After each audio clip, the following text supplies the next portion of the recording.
Assalamualaikum warahmatullahi wabarakatuh.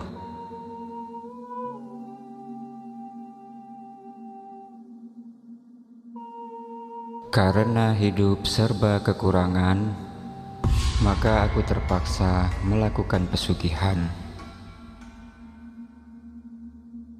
Seorang dukun di Banten bernama Mbah Muzal, 67 tahun.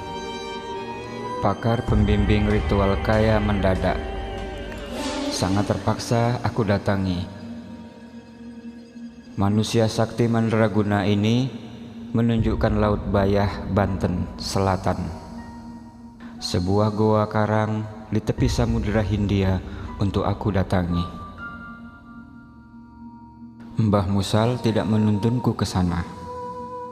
Mbah Musal yang bertubuh kurus dan berkacamata ini hanya memberi kunci utama tempat dan lokasi inti pesugihan itu. Lain dari itu, Mbah Musal membekaliku mantra-mantra untuk bertemu Jin Marina Koneng, jin laut yang cantik jelita, pemberi kekayaan pada lelaku tapa. Carilah di Laut Bayah. Di sana ada sebuah karang besar dan di dalamnya ada goa bawah laut. Kamu harus pandai menyelam dengan alat selam, karena dibutuhkan waktu 5 jam di dasar laut sampai Jin Marina Koneng datang, dan mintalah kepada dia apa yang kamu minta. Desis Mbah Muzal kepadaku di rumahnya yang sederhana di kota Tangerang, Banten.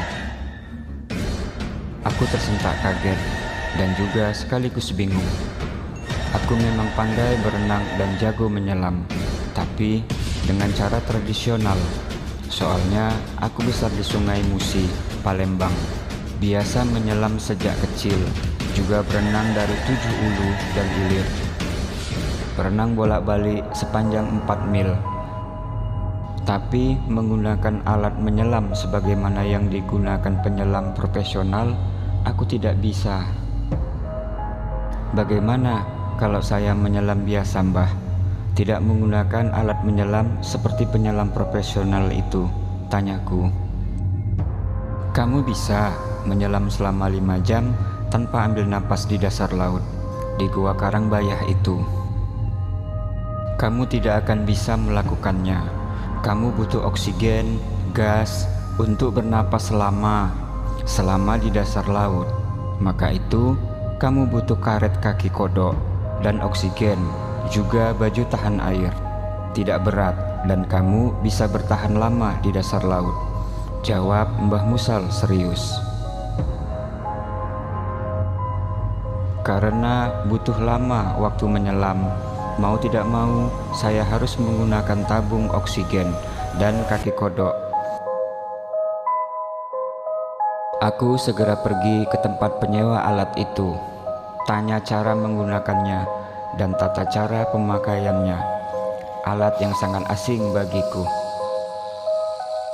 Aku segera ke Jakarta Timur, tempat di mana alat itu diperjualbelikan dan disewa. Untuk mengirit biaya, aku menyewa saja alat itu, bukan beli. Menyewa untuk 5 hari ke depan. Maksudnya, jika sehari atau 2 hari belum berhasil bertemu dengan Jin Marina Koneng, aku akan menyelam selama 5 hari, istirahat, naik ke darat, lalu kemudian turun lagi ke laut.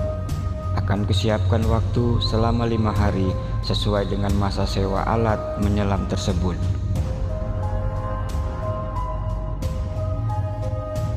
Malam hari Jumat Kliwon, Januari 2013, pukul 03.45 WIB, aku berangkat ke Bayah dari Jakarta Barat, rumahku. Aku membawa motor Kawasaki Binter Mercy tahun 1990 milikku. Sesampainya di Laut Bayah, jam tanganku menunjukkan angka 7.30 pagi.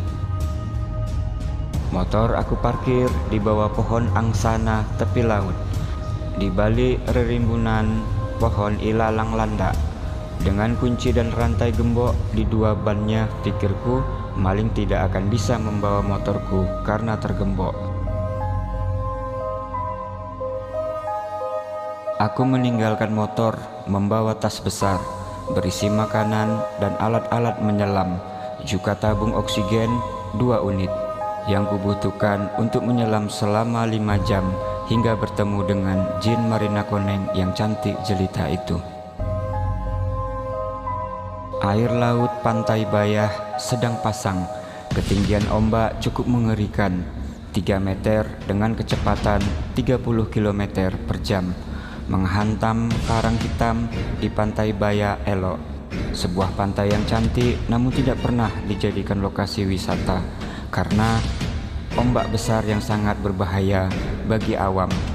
Hanya nelayan dan penyelam tangguh yang berani masuk Pantai Bayah Elok ini dan melakukan penyelaman dan berenang ataupun mencari ikan. Saya kira hanya Mbah Musal yang membimbing pesugihan di dasar laut. Selama ini pesugihan adanya di atas gunung, di dalam goa, dan di makam keramat. Namun Mbah Musal berbeda dengan pembimbing spiritual lainnya. Beliau justru mengajak pesugihan di dasar laut, di dalam goa karang, di Samudera Hindia. Tentang akan mendapatkan apa dalam pesugihan aneh tersebut, aku tetap jalani dengan tekun, hingga aku menjadi orang kaya, bahkan terkaya di Banten. Rasa takutku buang sama sekali. Kata Mbah Musal, pesugihan dimanapun tak boleh takut. Jika berbekal rasa takut, maka pesugihan akan gagal total. Banyak sekali pasien Mbah Musal yang gagal karena takut kepada air laut, takut kepada binatang laut, takut kepada gaib, dan takut keganasan ombak. Maka itu aku diperingatkan dini oleh Mbah Musal agar tidak takut, agar tidak pengecut, dan agar tidak surut berusaha hingga sukses kaya raya. Setelah membaca mantra sakti mandraguna titipan Mbah Musal, aku mulai memakai alat menyelam, sepatu karet kodok, baju ketat sintetis tahan air dan oksigen, berikut selang dan kacamata menyelam khas penyelam. Air laut cukup dingin di pagi itu. Kakiku mulai aku gerakkan sebagai pemanasan agar tidak kram di dasar laut. Begitu juga dengan tangan dan leher serta pinggang. Mbah Musal memang bukan penyelam profesional, tapi dia sangat mahir menyelam tanpa alat bantu. Beliau bisa bertahan tanpa napas selama 9 jam di dasar laut. Ilmunya sangat tinggi, mirip seperti ikan karang, ikan yang bertahan tanpa naik ke permukaan selama 12 jam. Bahkan Mbah Musal bisa berjalan di atas permukaan air. Air berubah menjadi kaca tebal dan Mbah Musal jalan di atas Samudera Hindia. Begitulah hal yang aku lihat setelah aku mengenal lama Mbah Musal. Paranormal, kiwari dan canggih, dan mumpuni yang tetap sederhana dengan kemampuannya yang supra prima. Makin dalam ilmu seseorang dukun, maka sederhanalah dia. Setelah pemanasan agar tidak kram, aku mulai menyuburkan diri di sela karang ombak kencang menerpa, dan aku tetap tenang. Ku tenggelamkan diriku di sela cabang-cabang karang, dan aku masuk di kedalaman air yang berada di tengah gundukan bukit karang air bolong, dan aku menyempilkan diriku di dalamnya dan menyelam. Arkian, ternyata ada gua di kedalaman dasar laut. Jaraknya cukup jauh, bagaikan sumur panjang yang di dalam sampai 30 meter ke bawah. Itu artinya pantainya bolong di tengah pantai dan tumpukan karang. Ada sumur yang belakangan aku ketahui berhubungan ke daratan. Sumur itu ternyata bukan air asin, tapi air tawar yang datang dari puncak Gunung Salak, Bogor, Jawa Barat. Jadi ada jalur air di dalam perut bumi pada kedalaman 30 meter hingga 50 meter, menghubungkan laut bawah dengan Gunung Salak sepanjang kurang lebih 57 km. membujur dari barat ke timur laut. Setelah sampai di dasar laut, di dasar sumur air tawar, aku menemukan dahan-dahan karang hitam yang membentuk akar bahar. Akar karang yang bulat melingkar seperti ular, dan disitulah aku berpegangan tangan. Lalu perlahan aku duduk di antara dahan karang dan akar bahar yang melingkar. Di kedalaman sumur di bawah Karangbayah, Banten Selatan ini, aku membaca mantra sakti mandraguna dari Mbah Musal 100 bait mantra yang aku hafal. Aku bacakan dalam hati sambil aku membayangkan pertemuanku dengan Jin Marina Koneng, jin wanita yang mendorong kekayaan dalam kesuksesan pesugihan. Setelah 5 jam aku berada di dalam dasar laut sumur air tawar unik itu, barulah aku bertemu penguasa daerah itu, yaitu Jin Marina Koneng. Jin Marina Koneng berenang seperti ikan, masuk dari ruang sempit dan menemuiku di dahan karang. Karena tidak bisa bicara di dalam air, maka aku bicara dengan bahasa isyarat. Kugerakkan tanganku seakan-akan meminta sesuatu, dan Jin Marina Koneng memahami. Setelah manggut-manggut mengerti permintaanku, Jin Marina Koneng menghilang entah kemana, raib dalam waktu beberapa detik. Jin Marina Koneng memang cantik jelita, kulitnya kuning dan matanya bulat. Walau terlihat di dalam air seperti ikan duyung, tapi Jin Marina Koneng sangatlah istimewa, kata Mbah Musal. Aku akan dinikahkan dengan Jin Marina Koneng. Jika aku sudah menjadi suami Marina Koneng, maka aku akan menjadi pangeran laut Banten Selatan. Aku akan menjadi penguasa Samudra Hindia di daerah Bayah, Binuangun. Semua wilayah itu adanya di Banten Selatan.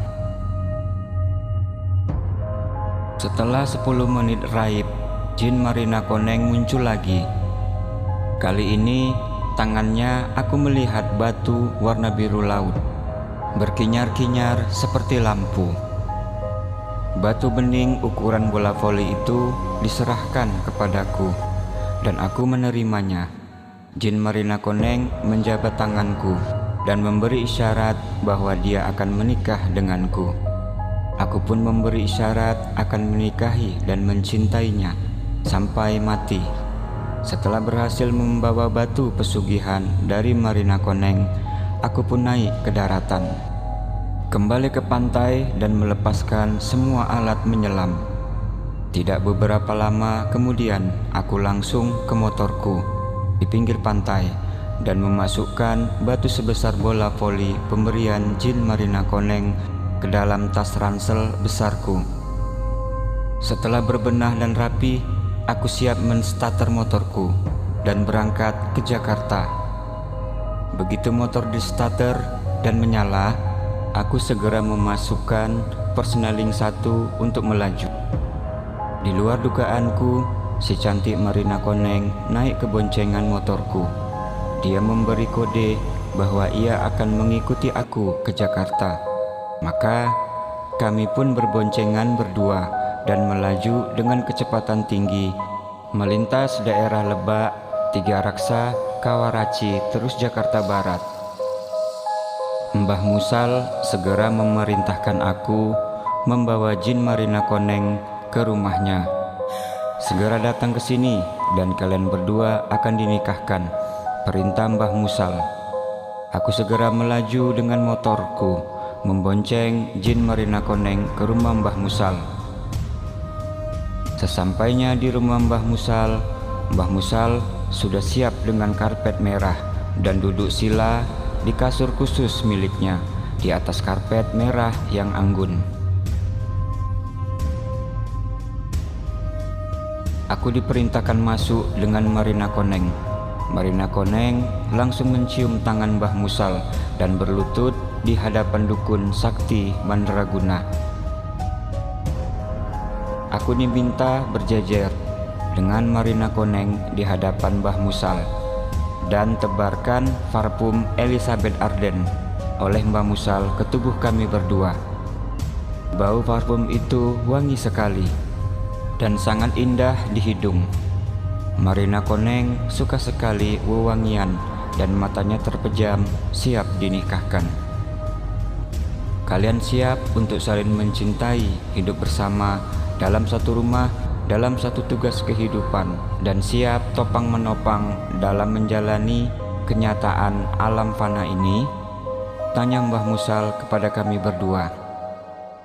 Kami sepakat menerima, mengangguk, dan siap untuk saling mencintai, saling mengasihi, hidup bantu-membantu, topang menopang, dan tolong menolong.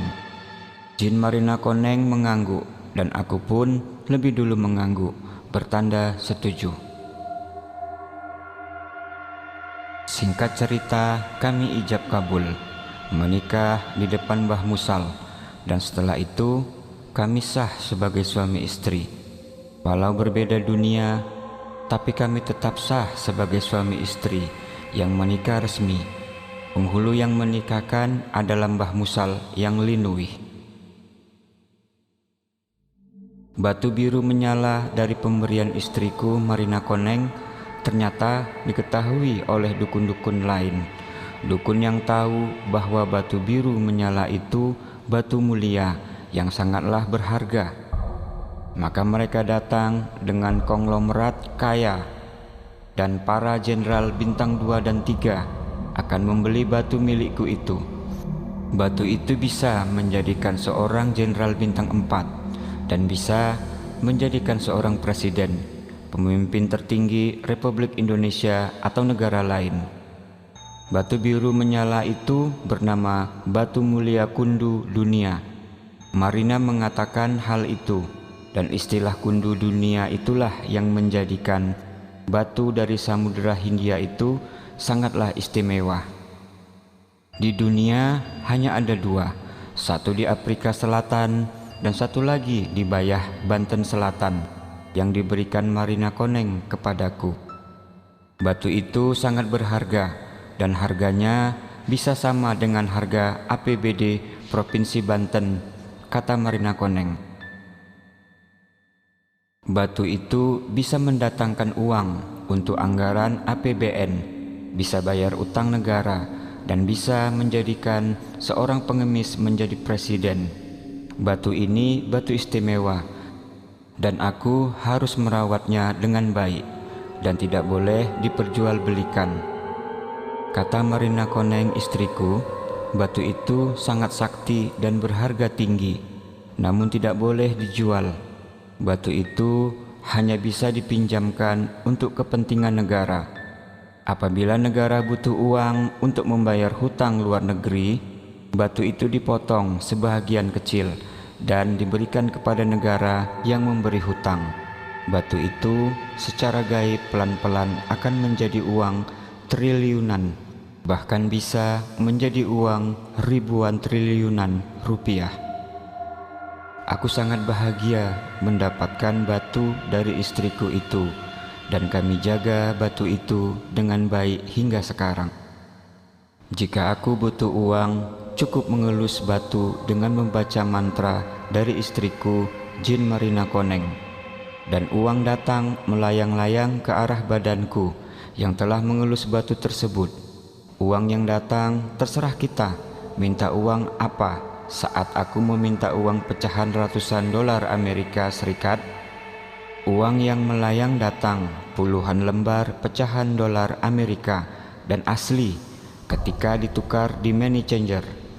Uang itu laku dan bernilai ratusan juta buat aku dan Marina Koneng beli mobil.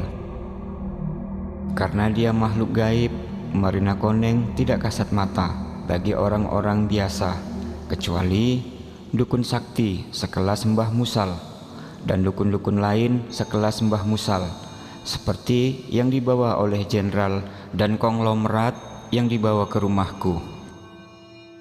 Mereka adalah dukun sakti yang linuih pula, yang bukan hanya mampu melihat Marina Koneng yang jelita, tapi bisa juga berkomunikasi dengan Marina Koneng.